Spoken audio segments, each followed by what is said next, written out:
Mrs. Jacobus, it's Sunhill Police. You phoned us something about your dog. Oh, it's not the dog. Oh, my God, I'm sorry. It's all right. If you could just have a few words with them. Yeah, well, they're feeling overworked and underpaid, Mom. Maybe if I allowed them a bit more leeway with overtime. And overwork them even more. No, reward them. Build up their morale a bit. I always thought taking pride in one's work was meant to be good for morale. This isn't good enough. Grease marks, dried food stuck to it. What's the CPS meant to do? Read it or try and work out what Tosh Lyons had for lunch? Frank. Right. Well, I'll wave a big stick in the CID office, shall I? Yes, if you would. Oh, and as you're interested, Frank, the memo's about a street crime initiative meeting at the Yard. I'll be there most of the afternoon. I'm meeting AC Renshaw. Oh, yeah. Well, don't worry, Mum. I'll hold the fort for you. Oh, and I'd like to see you at 6 o'clock, if that's possible, Frank. Go through our policy. Pardon? Before Jasmine Allen community leaders arrive tomorrow. I'd like to try and make sure we don't contradict each other. Good idea, Mum. It's Paul's dog. That's my husband. He's been going on about getting one ever since he retired. I've always said no. But then a few weeks ago, well, they found this stray and... well, I don't know, I just gave in. What sort of dog is it, madam? I agreed that it could stay, as long as I didn't have to take it for walks. But then last night, Paul had to go to Scotland. His sister's had a relapse. Anyway, this morning, I put the dog in the garden and I left it there, and then there was all this barking, and I went out and it had dug up. I think you better go and have a look. Right. Would one of you stay with me?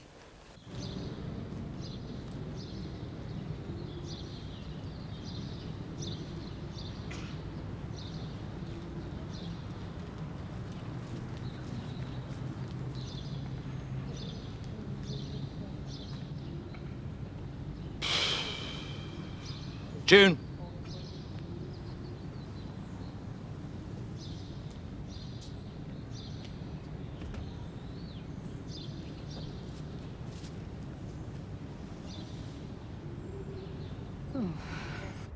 Well, you could take out an injunction, Mrs. I'm short of McEwen. options on this one. What have we got? Two blokes claiming to be Jehovah's Witnesses, would you believe? They've taken about £1,000 worth of valuables and pension books. Donna Harris been any use? Well, she's going through it now, but she doesn't give much chance. If you say that your husband's I don't want to screen these out, Gov. They're old age pensioners. Yeah, all right. Right. Well, it looks like you're due for some ovies. You won't get anywhere there, Gov. There's a moratorium on overtime as far as she's concerned. Do you mind, Tosh? I'll decide that. I was only saying... I said I'd decide that. He gets some overtime, right? Yeah. Yeah. Oh, it's in the back garden. Mrs. Jacobus. Christian name? Celia. She's lived here for 2 years. She's on her own at the moment, though. There is a Mr. Jacobus. It's all right. I phoned him. He's alive and kicking. Well, that's something. Anyway, from the look of the thing in the back garden, I should think it's been there about a decade. The nature of street robbery is such that once the crime has been committed, normal CID approaches to the problem, informants, research, targeting of suspects, don't often work, and certainly aren't cost-effective. Essentially, it's an argument for police forces working in closer association with local communities. Nothing new there, perhaps. But I'd add to that the importance of the contributions from those communities, particularly from the private sector. Local business funding of advertisements in the press, local radio.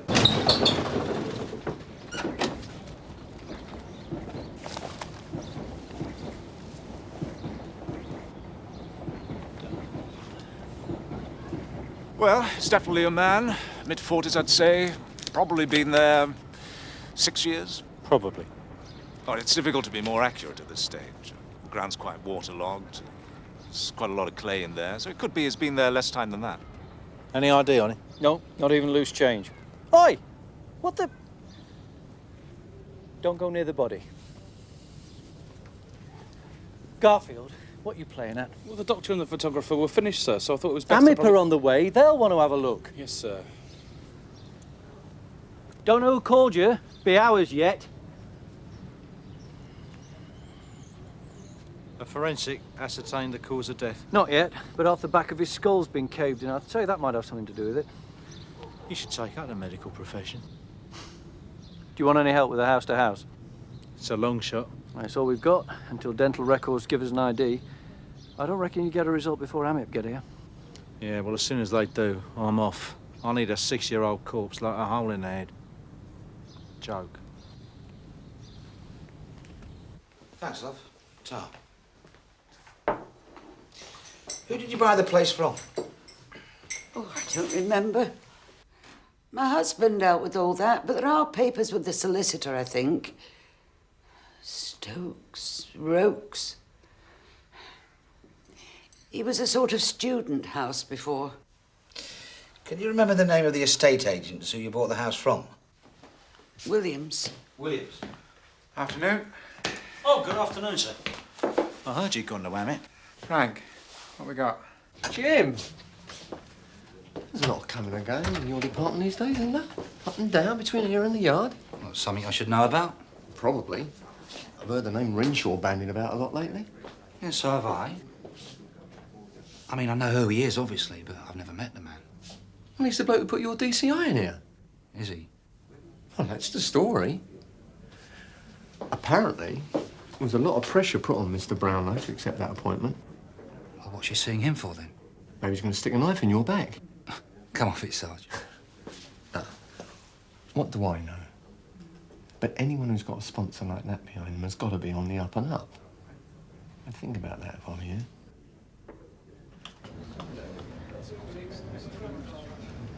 Biscuit? No, thanks, sir. One of us ought to get back. Make sure the detective superintendent settled it. Very useful paper, by the way. Well done. Oh, I think a lot of people should share the credit, sir. I hope you'll be putting the theory into practice at Sun Hill, Charles. Oh, yes, sir, of course. Now that I know that it meets with the Yard's approval. The Yard can't form policy without the initiative being taken by officers on the ground. Don't let's get ourselves into a position where we simply wait for orders from above. We only came down here to be near my daughter. I mean, she never came to see us in Scotland. Not that she bothers much now. Look, why don't you give her a ring? I really think it'd be a good idea to find somewhere else to stay tonight. Well, that's one very good excuse for a visit. I don't want to stay in this damn place a minute longer. Inspector Burnside, you say? Yes. He's been at Sun Hill 3 years now. That's long enough for anyone. I mean, anyone with Frank's obvious leadership qualities. He's made no applications, at least none that I know of. No. I've always found Frank needs to be pushed towards these things. He is a very good inspector and he feels safe in the rank. But I think a new opportunity would open up a challenge to him. You know your predecessor at Sun Hill, Gordon Ray? He tried to get Frank Burnside moved on. Really, I didn't know that. I think Gordon may have been a bit more honest about his feelings. He said he couldn't get on with him.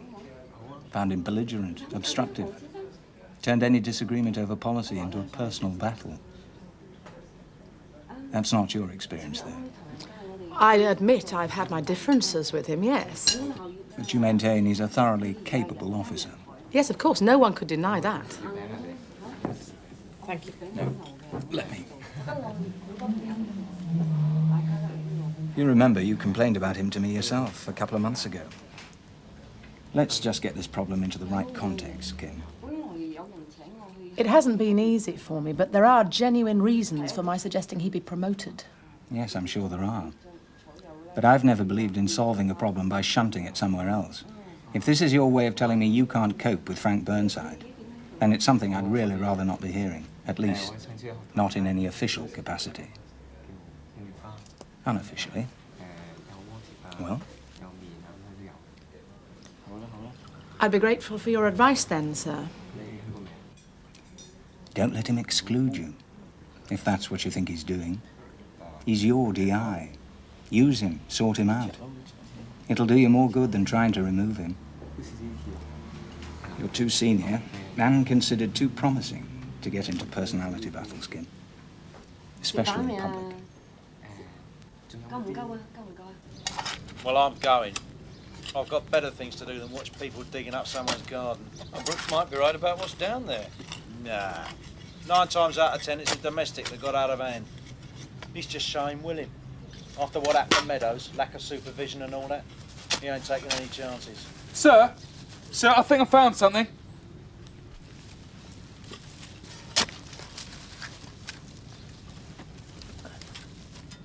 That looks like we've got an identity. All right. No, that's C-R-U-I. There's also a check guarantee card, and it's all in the same name, Crookshank. Thanks. Yeah, it's spelled C-R-U-I-K. There you go, Gov. S-H. Even bagged it up for us after a fashion. Cheers, Frank. There's nothing more at the moment, but we're carrying on. Right, well, when they finish there, I want the house thoroughly searched. Oh, that will make us popular. Yeah, well, I can't help that. She got alternative accommodation, anyone know? That's been taken care of, sir. Hello, yes. All right. Have you got an address for him? Look, did he use the Yeah. card a lot? Really? Oh, it's great. Yeah, cheers. Well, listen, if you can fax Yeah. that down to us, yeah? Great. Thanks. You got a pen? A Robin Arthur Crookshank went missing in July 1988 from an address outside Chesterfield. Right. Next to kin? It was reported by his wife, sir. Better get someone to contact her in Chesterfield. She might be able to identify some of this. Now it all begins in earnest.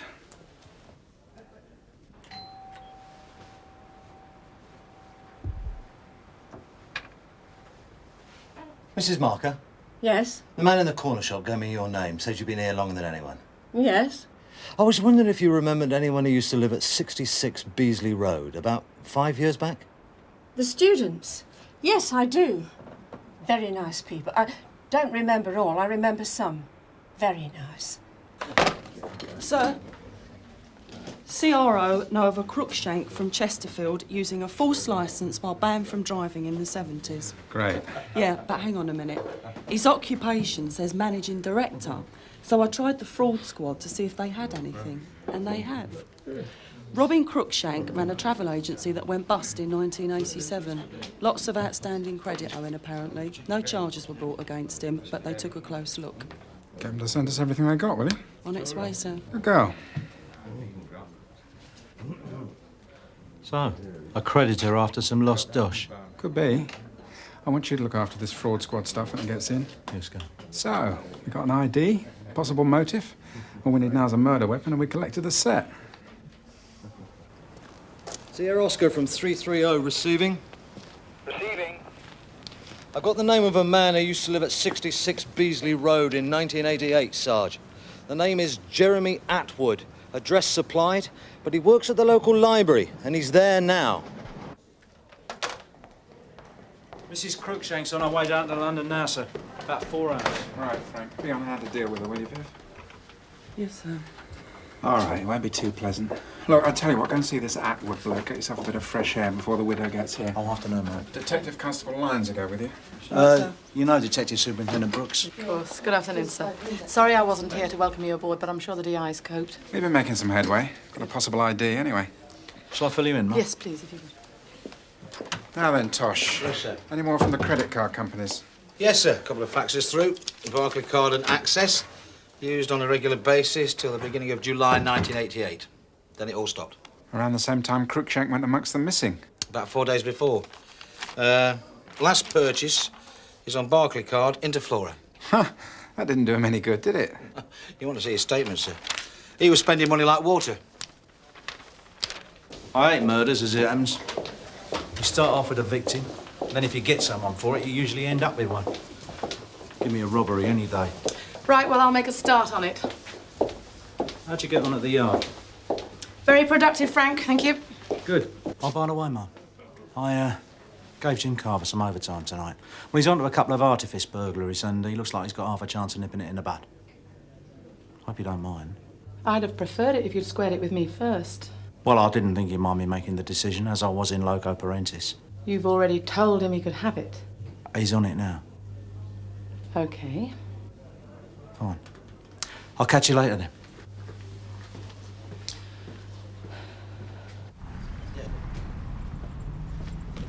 Hello? Mr. Atwood? Yes? I'm WDC Martella from Sun Hill Police. This is DC Lyons. Hiya. Oh, come about the vandals. No. I want to talk to you about 66 Beasley Road. I understand you used to live there a few years ago. Between 1987, 89? Yes, what about it? Well, can you tell me the names of any of the other tenants? Some of them. Why? Could you go through them for us, please? Well, off the top of my head, there was David, of course, David Byrne, Sally Joseph. Then there was Martin and Judith. They had the 2 top rooms. Then, of course, there was Steve. He used to come and go a lot. Glaswegian. Do you keep in touch with any of them? Sally, yes. She's a teacher, not far from here. I don't know where Martin and Judith went. What about this first man you mentioned, David Byrne? Voluntary service, Middle East, wasting his talents. When did he leave the country? June, July, 88. Does the name Robin Cruikshank mean anything to you? No. You mean he never visited the house, as far as you know? No. Look, why are you asking all these questions anyway? It's a murder inquiry, sir. A body believed to be that of Mr. Robin Cruikshank was dug up in the garden of your old house this afternoon. Right, who's on for a pint at 6? I'd have some. Not you, Jim. You're going to be busy. Did you check with the DCI about some overtime, Gov? I didn't, as a matter of fact. But you got it anyway. Better make it a quick one, Ted. I'm on a promise. I wouldn't be too sure that's a favour he's just done you, Jim.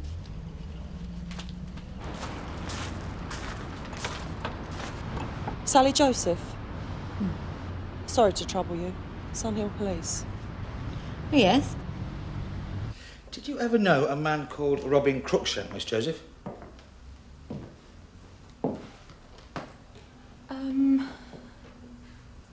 Not really.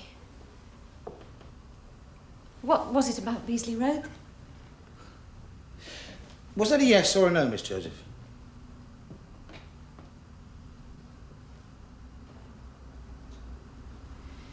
Yes, but not very well.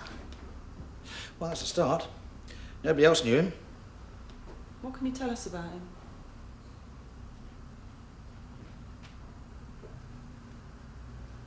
Miss Joseph. I'm sorry, I wasn't expecting this. It's not every day I get visited by the police. How well did you know him?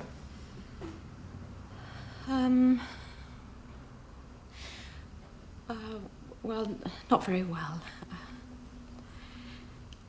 I mean, I suppose I thought I knew him, but I didn't really know him at all. How well can you know someone? I have to tell you that Mr. Cruikshank is dead, Miss Joseph.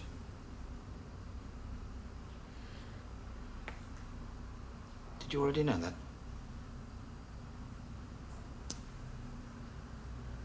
I'm sorry.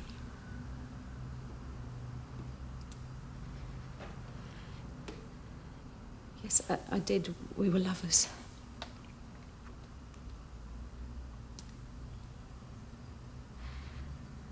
I killed him.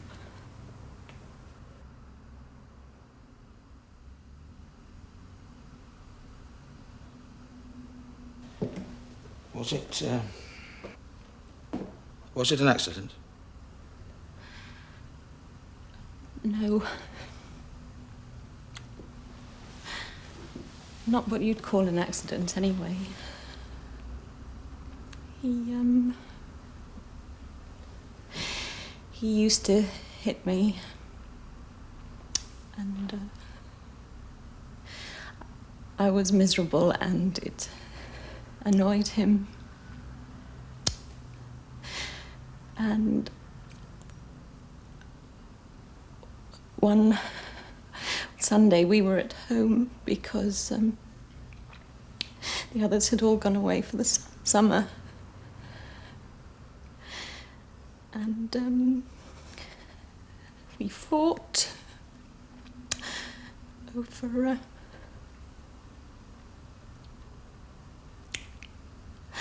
can't even remember what it was about.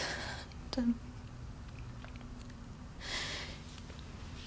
he shouted as usual and pushed me around. And I thought, no, he's not going to hit me. I'm going to hit him. So I picked up a spanner and after I'd hit him once, I had to do it again and again because there was no going back, was there? Why didn't you just leave him, Miss Joseph?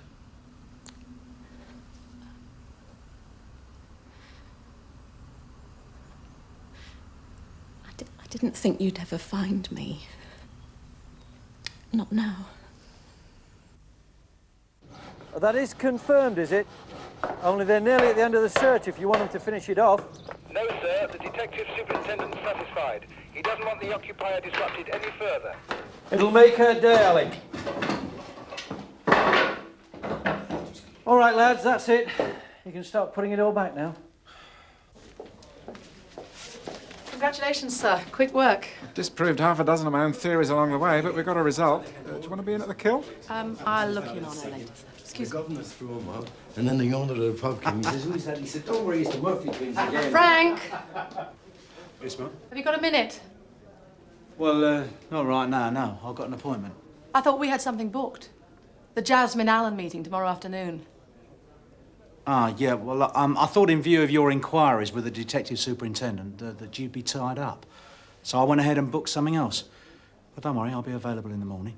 I'm not worrying. I'd prefer to see you now, as we arranged. Well, I'm sorry, Mum, but I'm afraid that's totally out of the question. I think you and I are about due for an exchange of views. Mum? You're mucking me about, Frank. Well, I've apologised, Mum. What time will you be in tomorrow? What time would suit you? 9? 9:30? 8. 8, then. Make sure you're punctual, won't you? We've got a lot to discuss. Mum.